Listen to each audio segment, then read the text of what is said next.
Good afternoon, Crystal. How are you, ma'am? I'm hanging in there. It's Good a deal. joyful Monday. Yes, I hear you. Well, of course, I'm excited about the broadcast that we're going to do today. This one is going to be about essentially why there's a disconnect between employees and employers with regard to the benefit called a 401k plan.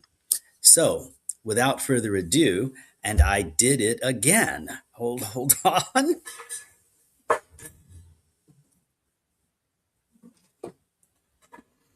I forgot your bio. Okay, Oh, here we okay. go. Here we go. So I'm going to introduce you and then we're going to jump right in. Okay. hmm So, hello, everyone. Welcome to another episode of On the Patio with my friend and colleague, Crystal Mitchell, and myself, Javon Thomas. I'm a licensed retirement plan advisor. And I'm just going to tell you a little bit about Crystal. She is a business coach and consultant. She's the CEO of Mitchell Business Solutions, co director of Recycling Black Dollars, and a co host of The Business Zone with Crystal and Gilbert. That's another weekly online radio show. She's also an instructor at Mount San Antonio Community College, a certified network for teaching entrepreneurship, instructor, actually, and a QuickBooks Pro Advisor financial strategist. Hey, Crystal, how are you? I'm wonderful. And yourself? Fine as frogs here. All I righty. Are you ready to get in? am. Here we go. So last time we talked about the 401k plans in general being designed for the companies that run them rather than the employees. And that's a bold statement, and I know that it is. So please, my my colleagues, please colleagues at the retirement plan vendors, please don't send me cards and letters or stop drinking beer with me. But often we're and admittedly that's not a bad thing. Often we're so concerned with making sure that the plan sponsor gets their value, right, gets what they want, because when you get right down to it, the plan sponsor in general, the owner of the business, they're the ones that are fitting that footing at first bill. They're the ones that are going through the meetings and making sure that the plan works. And let's face it, without the business, we don't have a retirement plan, right? So their needs are important. The problem is that not not all the things that they put in the plan actually work together for the benefit of the plan sponsor and the benefit of the participants.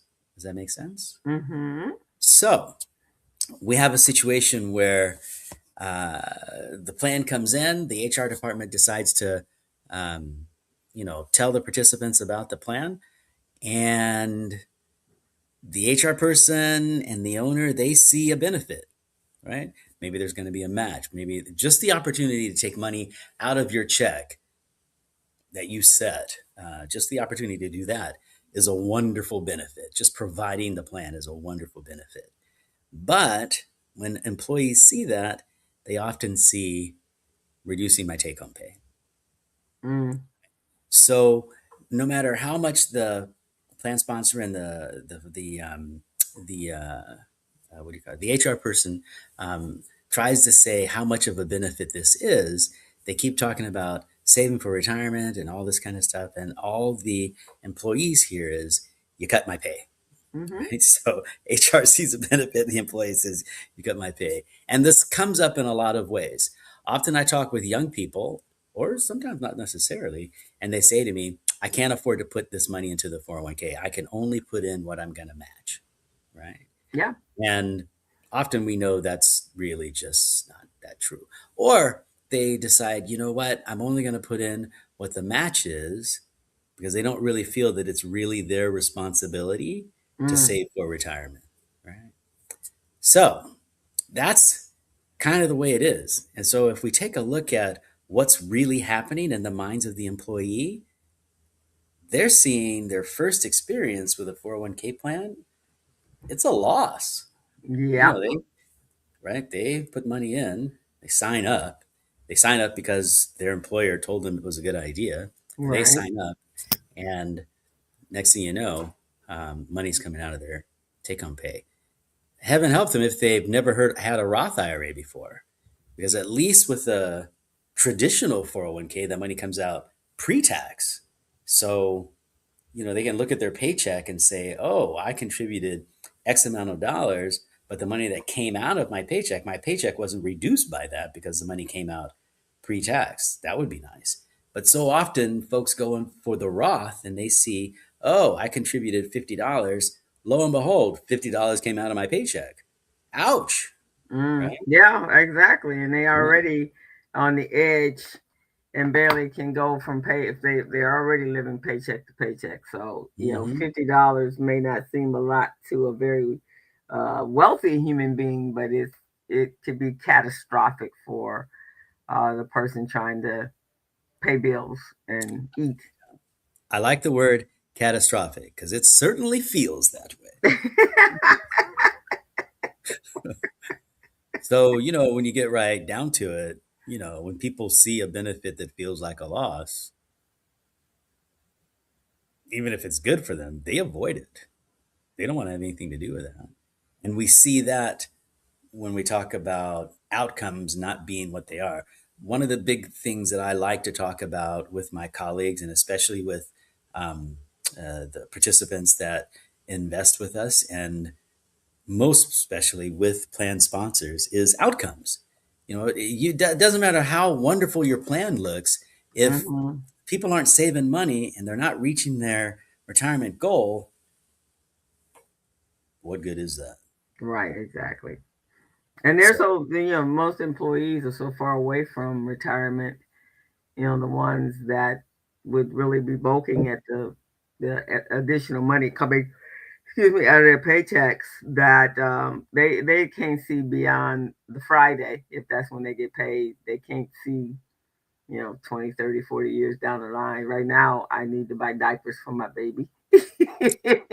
I mean, it is what it is, right? It Right, is what it is. exactly.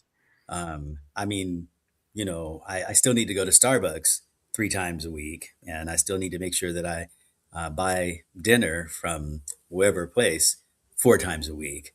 But when you get right down to it, I do need to put babies on my diaper. I mean, And diapers you, on my you babies. have my babies on your diapers, I and, mean, babies in the diapers, and something I like would tell you, if you don't feed a baby, it don't stop crying. that. That is true. That is true. That is true. That's so true. All right. So, the thing is, how do you make it better? How do you design this so that it's going to be a benefit for the employees? So they're actually going to feel like it's a benefit, like it's going to get someplace. And let's not forget the plan sponsor. How do we make sure that it's actually a benefit? They're paying the money, and even if they're not offering a match, even if they're just have the plan there, they still have to Mm, have someone that's managing that process. So they're still paying, right? They don't get out of paying once they bring in this benefit. And so I want to say, hey, to all of my plan sponsors that have decided to start and keep a retirement plan going, thank you so much for helping us get some taxpayers at when I retire. I mean, y'all are mhm. okay, but when I retire, I need some taxpayers helping me. Right. So, what are they going to do, right? Well, I would say the first thing is let's get to the mindset that um, the the education needs to be around human behavior, right? It needs to be around how do we make this something that's kind of real? What do we say about it? What do we do about it to make it kind of real? And how do we help it benefit that plan sponsor? How do we do that? So Yeah. I think the first thing is to realize is that we want to let's take a look at those defaults. Let's take a look at those things that are simple inside the plan that are going to point towards this participant doesn't have to keep making decisions. So let's not, and this is going to sound strange, but let's not try to turn that participant into an investment savvy person today, right? So let's Hmm. make that plan easy for them to be or to have what we call successful outcomes. So that might be making sure that there is education because we got to do that. We want to make sure Hmm. people know what's going on. And also, let's make some defaults that are easy for them to get involved with, right? So maybe perhaps having a default as a money market fund. Maybe we could have a default as a target date fund. So that even if that participant does nothing, at least the risk Yeah. tolerance is there for their age. Now you know how I feel about qualified or target date funds. I'm not a huge fan, but if we have those participants that don't want to get involved, they don't want to learn about the market, they don't want to become investment savvy, a target date fund isn't a bad way to go. And I will tell you right here and now, lots of very, very smart people that I know rather, that are in this industry, so they know how to work the system. They take the advantage of having a professional manager manage the assets based on their age and when they're going to retire. So it ain't a bad way to go. Hmm. Not a bad way to go at all. Yeah, Okay. and at least if it's in something, like you said, not that it's doing anything if it's sitting in the cash, but at least, or portions of it, at least they can see.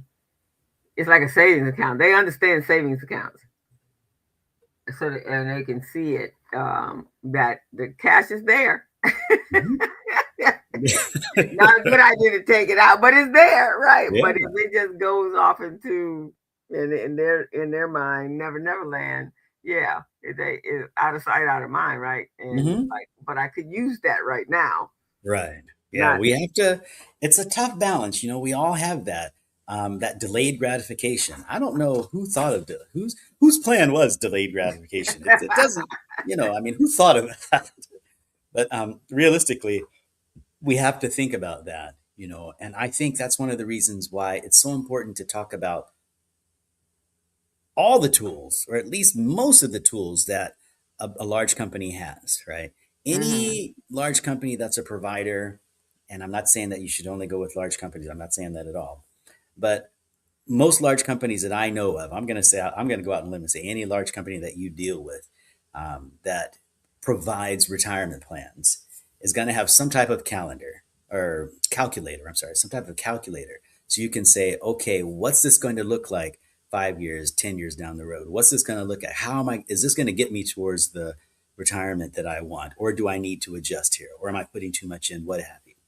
Um, Also, I'm just going to go out on a limb and say, I did say that already, didn't I? I'm going to say start early. Start early, teach your kids to start early, teach your grandkids to start early. Do whatever you have to do, but get people in this early. Time in the market is much more important than when you get in the market, than timing the market, right? Much, Right. much more important and much more reliable. So that's pretty much the deal there. I think, just to kind of close this out, when you get right down to it, a benefit only works if it feels like a benefit, right? I mean, if it Hmm. feels like I'm losing money, and that's just not good. I mean, we don't have to go further than that. If it Yeah. feels like I'm losing money, that's not good. That's not Yeah. good. And And I right think now, that's why everybody education just is important. feels like everyone is taking advantage of them, right? And so they already are in that space that they're feeling vulnerable. Let's put it that way, right? And and there doesn't seem to be an end in sight.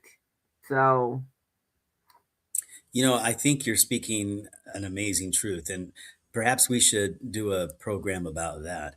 But you've hit the nail on the head. As an employee, it's very easy to slip into I'm not free, I don't have control, I have to do this, and I'm only here because I have to be, right? I'm not, it's different than if you're the owner of the organization and you see only opportunity. You just see this as, okay, I'm a business person and I happen to be an attorney, or I happen to be a this, or I happen to be that, and this is my toolbox to get me and my family where I want it to go, and I'm going to make the most of it. That's a very different mentality than I'm only working because I have to, right, exactly, right? exactly, right, Right. It was exactly. very, very different. And Yeah. I think it would be worth our while to talk about that with regard to how that affects folks' investing, right? Hmm. Um, and, we can throw in that before we had 401ks, most people had pensions. And many of us that are alive right now, we have some. relationship to people who had a pension, some relationship to folks who had that concept of, okay, you find a good company to work for, you work for 30 or 40 years, Mhm. and you get a nice retirement. Mhm. And you don't have to do anything about it. The company will take care of you. Right. It's hard to realize that the world has shifted. It really, really is. I mean, Yeah. it's very interesting to me as a financial advisor. Um, I'll probably get some cards and letters about this. How people want the freedoms that we have now. They want the freedom, but they don't want what comes with the freedom, which is responsibility. You know, you have to have, if you're going to have the freedom, if you're going to want to come and go as you want, and you're going to want to, you want to have that freedom, there's a Yeah. responsibility that goes with it. There's You a know? responsibility that goes with it. And I think like when we first started out in the world, a lot of this has to do with the fact now we have accessibility to everything because it's right here online. But you didn't feel like we've always known there was the haves and the have nots, right? Always. But now it's intensified. It's almost like the haves are at war with the have nots, and the have nots are like, I ain't got nothing. What you doing? Right? It's Yeah, I think just as the older generation feels that the younger generation isn't resilient, and younger generations think that the older generation is whacked and not making any sense. There's always going to be two sides to the coin, Mhm. wherever you are. Some of us would say that because we don't have a pension plan, the chances of us getting ripped off by someone who steals it and goes away are pretty slim because we don't have one. Mhm. On the other hand, it means that we have to be astute, and I can imagine there was a time when you got sick and you went to the doctor and that was just it, right? Medical care has progressed dramatically since those days. Mhm. I mean, there were times if you were a barber, you were actually a surgeon. Not good. Not good. No, I've met barbers, not good. And now and now people have to go through, 10, 12 years of training and schooling. Mhm. Anyway, I just Yeah. want to wrap this up by saying that uh, can we go back to this topic we were talking about last week with regard to your retirement plan isn't necessarily designed for participants. It's a harsh statement. It really is. But in actuality, sometimes the bells and whistles, the way that they're combined, doesn't lead to better outcomes for the participant. And that leads to them being resentful. And that doesn't help them that doesn't help the plan sponsor, the owner of the business, the business leader. It doesn't help them recruit, retain, and reward talent, you know, Right. and then ultimately help people get the outcomes that they want. So it's all connected, and that's kind of the point I really wanted to make. It is all connected, and you know that's why we do what we do here in this business. And you gotta know, you gotta get out there, you gotta ask questions. That's it. I agree. I agree. Yeah. You gotta be very in tune today. You just can't let things happen to you. It's so true. Oh, for the days where I could just when stuff would just get done. I know. I know. Yeah. Those days are gone. Indeed. Okay, so that's our show for today. Um, I'm going to read your bio one more time, and then we will call it a day, unless you have a last word. And I'm No, I always don't have a last word. I think that was my last word. that was your last word. That was Okay. my last word. All right, here we go. Well, folks, you've been listening to On the Patio with Crystal and Javon. I'm Javon Thomas, a licensed retirement plan advisor. My friend and colleague, Crystal Mitchell, is a business coach and consultant. She's the CEO of Mitchell Business Solutions, co director of Recycling Black Dollars. She's also the co host of another business show called The Business Zone with Crystal and Gilbert. It's on every week. She's an instructor at Mount San Antonio Community College and a certified network for teaching entrepreneurship instructor. And last but not least, my favorite, she's a QuickBooks Pro Advisor financial strategist. That's only my favorite because I couldn't remember what it was when I first started saying it. I would always mess it up. Crystal, it's been a Oh, pleasure, ma'am. I will see you soon. all right. Bye bye, everyone.